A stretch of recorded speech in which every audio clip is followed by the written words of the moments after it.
Imagine waking up in 2026, rolling your airplane out of the hangar, smelling avgas, and realizing every single liter you pump is now taxed, not by a few cents, by a government environmental surcharge that turns every weekend flight, every cross-country trip, every training hour into a luxury bill.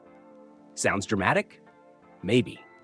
But every trend, every policy discussion, every environmental committee report points in the same direction.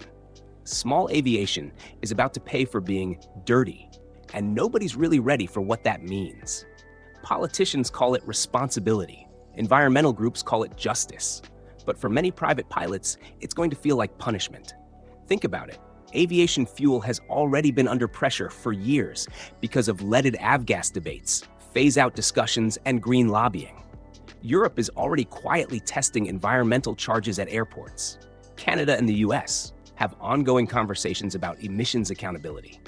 Sooner or later, somebody will stand up in Parliament or Congress and say the line we all fear. If cars pay environmental taxes, why do private planes get away without it?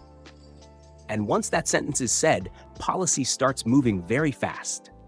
This sky tax won't be framed as an attack. No, it will be sold beautifully. They'll say it's a small step for the planet. They'll say it only affects wealthy hobby pilots. They'll say the money will go toward cleaner aviation fuels, infrastructure, climate projects, future technology.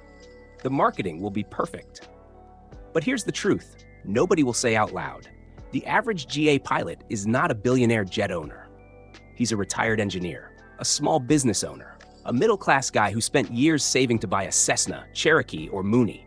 Someone who already pays hangar rent, maintenance, insurance, annuals, and fuel that's already insanely expensive. And now, on top of that, governments may simply decide to add another burden because it's politically easy. Pilots are a small group. There aren't enough votes to fight back. Think practically. You fly 60 to 100 hours per year. Your aircraft burns 35 to 50 liters an hour. If governments add even $1 or $2 in tax per liter, do the math. Suddenly, your hobby costs thousands more every year. For nothing.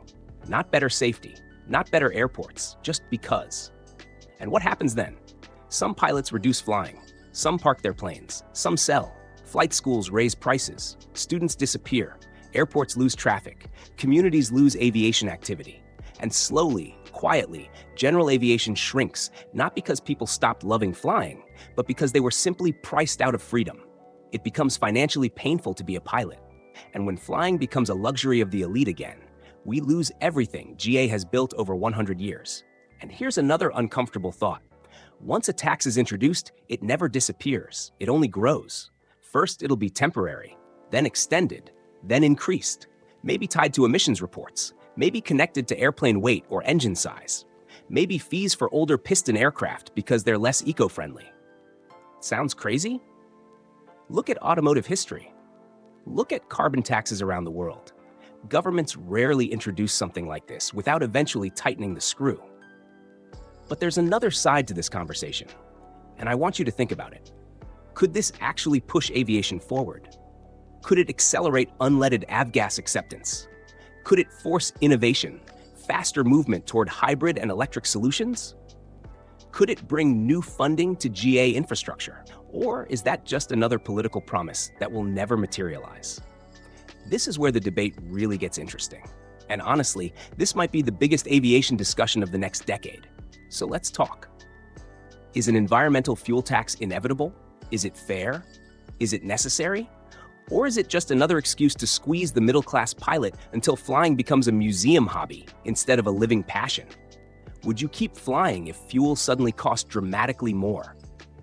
Would you sell your airplane, or would you fight it? Tell me what you think. Tell your story. Argue with each other. Disagree. Bring your experience.